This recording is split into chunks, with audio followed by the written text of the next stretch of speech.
नमस्कार दोस्तों, आज की वीडियो में एक और डेट ऑफ बर्थ का एनालिसिस करेंगे न्यूमरोलॉजी के थ्रू। डेट ऑफ बर्थ है 9 अप्रैल 2001। देखिए 9 अप्रैल 2001। अब समझिए 9 एक सिंगल नंबर है तो मंगल का हो गया, और जो इसका समेशन है वो हुआ 16 यानी कि 7 यानी कि केतु। अब एक साइड मंगल है, एक साइड केतु है। अब एनालिसिस को समझते हैं। इसमें 9 नंबर है, 4 नंबर है, 2 नंबर है और 1 नंबर है। अब नंबर देखा जाए तो नंबर इंटेलेक्चुअल नंबर है, यानी कि माइंड को दर्शाते हैं। यानी कि ऐसा बंदा दिमाग से बहुत तेज होगा। जिस भी बंदे की कुंडली है, वैसे एक लड़की की जो है डेट ऑफ बर्थ है, तो ये बंदा जो है बिजनेस करता है, पूजन पाठ की दुकान चलाता है, तो दिमाग से देखा जाए तो बहुत तेज है। हेरा फेरी में भी इसका जो है दिमाग जाएगा, यानी कि 10 की चीज़ को 100 का कैसे बेचना है वो इसको बाय डिफॉल्ट आता होगा। लोगों से संबंध कैसे बनाना है वो इसको आता होगा। ये आपसे कभी भी मिलेगा जो मंगल और केतु वाला है, जिसका ड्राइवर और कंडक्टर 9 और अपना साथ है, वो आपसे कभी भी मिलेगा तो सजा धजा मिलेगा, बढ़िया शर्ट बढ़िया प्रेस करी हुई मिलेगी, मोबाइल अच्छा चला रहा होगा, भले ईएमआई पे होगा। तो ऐसे लोग बाग दिखते काफ़ी अट्रैक्टिव हैं, काफ़ी रिच होते हैं, ऐसा अपने को लगता है। बैकग्राउंड इनका इतना रिच नहीं है, हो सकता है सब कर्जे पे चल रहा हो, पर दिखने में झांकी काफ़ी अच्छी दिखती है। लोगों से इनका जो है व्यवहार काफ़ी अच्छा होता है, मिलना जुलना काफ़ी अच्छा होता है। पीने खाने में ये लोग इतना ज़्यादा नहीं रहते हैं, पर थोड़ा बहुत तो रहते हैं।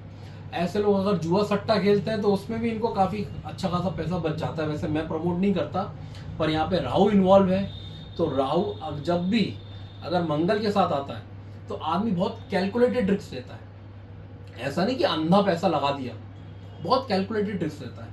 अगर यही राहु के साथ अगर मान लो ये बंदा मान लो 2 अप्रैल को पैदा होता तो और ज़्यादा कैलकुलेटेड रिस्क रहता।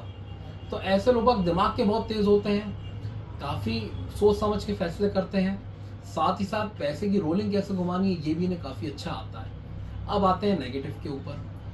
अब आप ध्यान से देखिएगा, मंगल का नंबर है, राहु के महीने में पैदा हुआ है, और सन का जो अगर आप समेशन करोगे 2 और 1 का तो 3 बृहस्पति का आता है। और यहाँ पे अगर आप इसका वो देखोगे भाग्यांक और मूलांक तो वो 9 और अपना 7 आता है, यानी कि मंगल और केतु का आता है। अब मंगल और केतु की युक्ति समझिए आप। ऐसे आदमी के लाइफ में कभी भी स्टेबिलिटी नहीं आती। हो सकता है आपको सुन के बुरा लगे, पर स्टेबिलिटी नहीं आती, अप एंड डाउन्स लगे रहते हैं। मतलब थोड़ा पैसा कमाया फिर कर्जे में चलेगा, फिर थोड़ा पैसा कमाया फिर कर्जे में चलेगा, तो अप एंड डाउन्स लगे रहते हैं।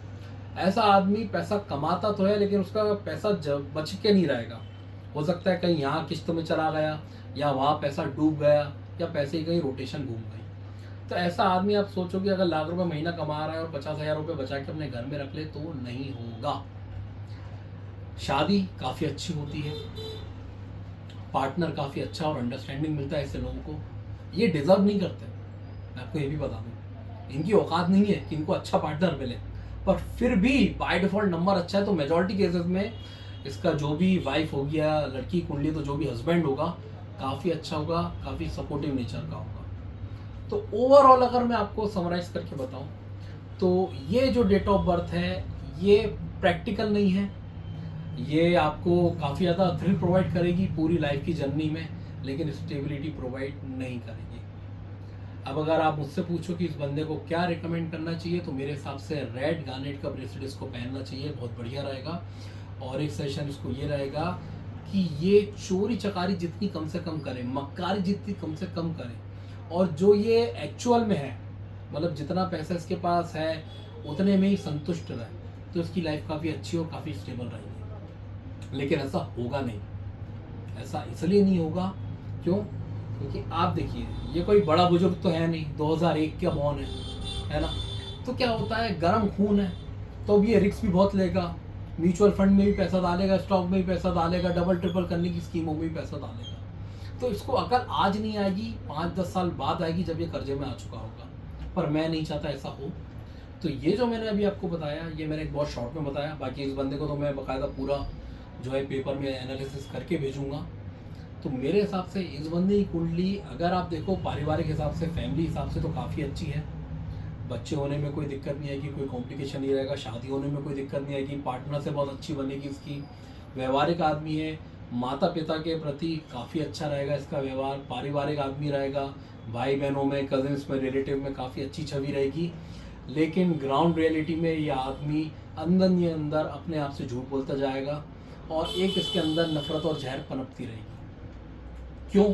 क्योंकि जो ये है नहीं वो ये दिखाता है। तो ऐसे आदमी को मेरे हिसाब से जो है वैसे लोगों को दिखाए तो ये बहुत अच्छे सेटिस्फेक्शन के लेवल पे रहेगा और कायदे से देखा जाए तो ये सुखी रहेगा, है ना। ज़्यादा पैसे की चाह ना करे, जितना उतने में संतुष्ट रहे, काफ़ी अच्छा रहेगा। तो ये थे कुछ अच्छी बातें, ये थी कुछ बुरी बातें। बाकी डिटेल एनालिसिस मैं इस बंदे को खुद भेजूंगा पर्सनली, तो मैंने क्यों ना आपके साथ शेयर करना चाहा। ये बातें जो मैं आपको बता रहा हूँ ये एक्सपीरियंस के हिसाब से बता रहा हूँ। हो सकता है नीचे कुछ लोग ज्ञान देने लगे कमेंट में कि नहीं फलाना फलाना कॉम्बिनेशन में तो ये होता है। तो देखिए, किताबी बातों में अगर मान लो कोई चीज़ लिखी है तो हो सकता है कि वो 10% लोगों पे बैठे, हो सकता है 80% बैठे, हो सकता है 50% बैठे। और मैं जो आपको बताता हूँ ये मेरी एनालिसिस के हिसाब से बता रहा हूँ, क्योंकि मैं आदमी का बैकग्राउंड भी समझता हूँ, उसके बाद फिर उसकी न्यूमरोलॉजी एनालिसिस करता हूँ।